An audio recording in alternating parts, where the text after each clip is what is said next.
also prepared dictionaries and grammars for the use by his successors.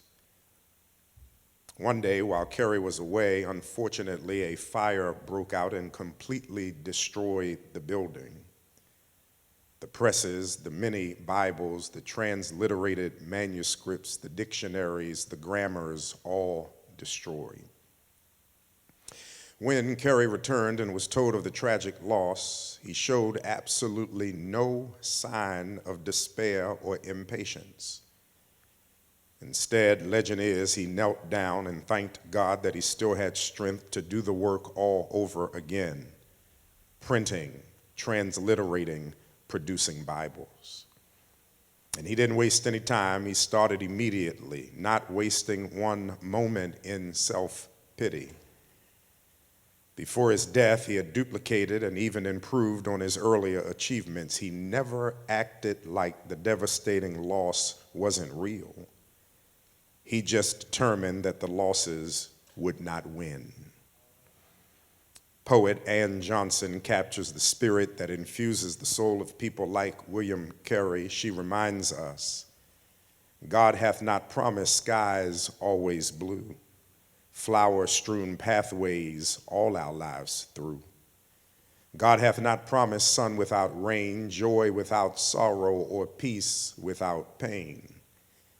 But God hath promised strength for the day, rest for the labor, light for the way, grace for the trials, help from above, unfailing kindness, undying love. This parable Jesus shares, interestingly enough, is to an all-male audience made up of Pharisees and scholars. But he uses a woman as both the singular and central figure in the parable he shares. And he is quite clear with this parable and the two that sandwich this one that God is very intent on redeeming what is lost, including lost people. And his message is clearly interpreted.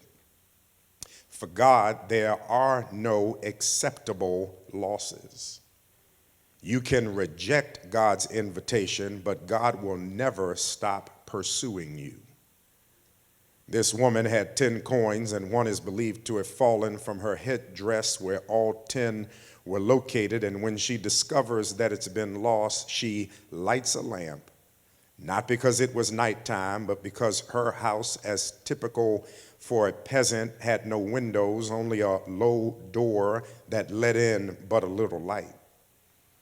She then swept the house to make the coins sound on the floor, and she knows it's under the straw that has been spread out over the floor since domestic animals were in and out all the time. And Jesus shares the parable for one reason and one reason only: the care and energy and passion and detail this woman gives to finding that one coin is the same as the care, the energy, the passion, the detail Jesus gives to bringing lost people back to right relationship with a loving God. It's the care the Lord wants us to extend in forgiveness, to walk out our faith, to extend compassion, to help others to come to know Jesus and to seek for justice in the earth. I think, however, particularly in these times we find ourselves living in when so much has been lost, Jesus teaches us that you don't ever have to settle for loss on any level. If in fact it's of value to us, then it's worth the effort to retrieve it. And that includes emotions and experiences and health and human connections. Loss doesn't have to be an acceptable embrace for you. And that goes for your joy, and it stretches all the way to Ahmaud Arbery. No loss is acceptable when that of value can be retrieved. Emotional maturity and stretching all the way to human acceptance despite race or gender. And isn't it interesting that Jesus doesn't tell us how this woman lost the coin, because it really doesn't matter. It still doesn't have to just be accepted. If she was reckless or irresponsible and it became detached, it doesn't matter. Or if she was careful and responsible but victimized, it still does not matter. I'm sure that Jesus did not tell us how the coin was lost because he didn't want there to be conditions attached to what is lost, where you are made to believe that you are to embrace this as an acceptable loss because of perhaps how it got lost. No, Jesus doesn't put conditions on it, and I won't either. If you have experienced loss on any level, to whatever degree, with whatever pain and whatever guilt, you don't have to just live accepting loss like you have no options. And here is what this text is teaching us this weekend. No loss is considered reasonable, nor should it be acceptable when it comes to the purposes of Christ at work in your life. Every purpose in and attached to your life is important and must stay connected to God's overall plan for your life. Every promise, every purpose, every formation, every exposure is significantly important to stay connected, and nothing about what God intends for your life can be an acceptable loss. And just as Jesus will go to extended lengths to reclaim and redeem what has been lost, so that same ethic must guide and dominate the life of a believer. No reasonable loss when it comes to God's intention for my life. You may be late if necessary. You may have to go to great lengths if required. It may require of you huge effort for sure, because it must be of value. And if it's of value, then you've got to sweep for it and search for it and look for it, because there is no acceptable loss. And your joy has that kind of value. Your sense of purpose ought to have that kind of value.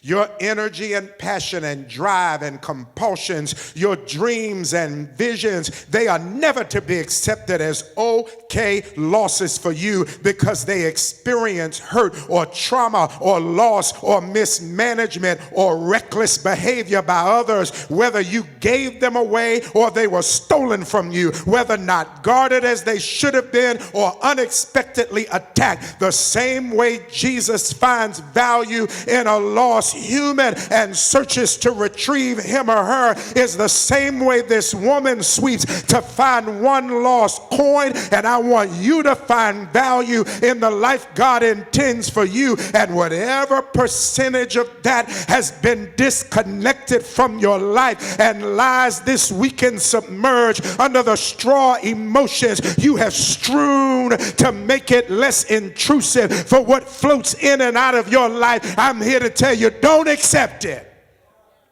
You never give up an ethic that believes that God has one perfect will for my life, and I'll never stop attempting to grab God's perfect will for my life. And while I may have to face things that become disconnected and get lost along the way, I don't have to accept that loss is permanent, and I believe in a Christ who can always help me get back what I have lost. Now, I want to be clear that this text has several salient points that cannot be ignored or missed. The first being the extent to which Jesus is willing to go to bring us to redemption. And it's fueled by his passion to go searching for the lost soul. The second is the effort that must go into redeeming what has been lost in your life and mine. This woman lit the lamp. She swept the house. She silenced her life. She gave energetic search. She silenced everything to be sensitive to the sound of the lost coin. It was focused effort, passionate pursuit, intentional motive. I want to find what I have lost. But don't miss the other point that I think is so relevant for these days we're made to walk through. If you live with faith in Christ, then there cannot for you be an acceptable acceptable loss when it comes to the purposes he has attached to your life. That means don't you ever settle for having that coin in the house and then live reconciling that value is hidden in your life and you refuse to go searching for it when all it takes is for you to make the initial decision that loss is not acceptable to me. First thing this text teaches me is that God always makes sure you have something to compete with. I'll repeat it again.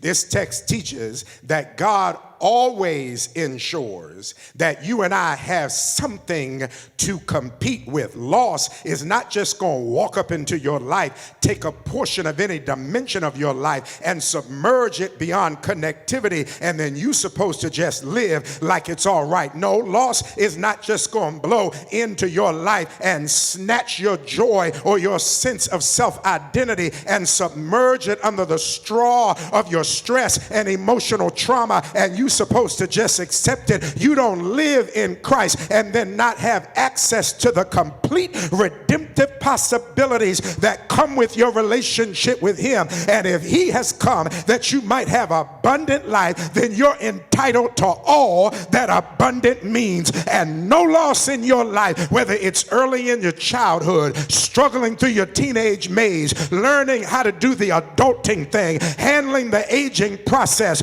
all the trauma and relationship stress that you manage throughout these days while you are trying to form your identity that comes along with all that I have aforementioned. You don't engage the war that comes with maturing and growing and evolving and discovering and not lose some things along the way. You don't have time this weekend for me to talk about all the multiplicity of losses, perhaps from the perception of going around thinking that people are good at their nature, or the loss of belief in the honesty of people, or loss of belief perhaps in yourself, all of which have become painful losses throughout my life. And I've settled into the reality that I was probably going to have to live with these as acceptable losses and learn to shout and celebrate when I used to hear people say, it's not what you lost, it's what you have left. I used to clap when I heard that. It's not what you lost, it's what you have left. When somebody would preach that, I would wave my hand. It's not what you lost, it's what you have left. It sounds okay, but I don't know at 53 if I still agree with it.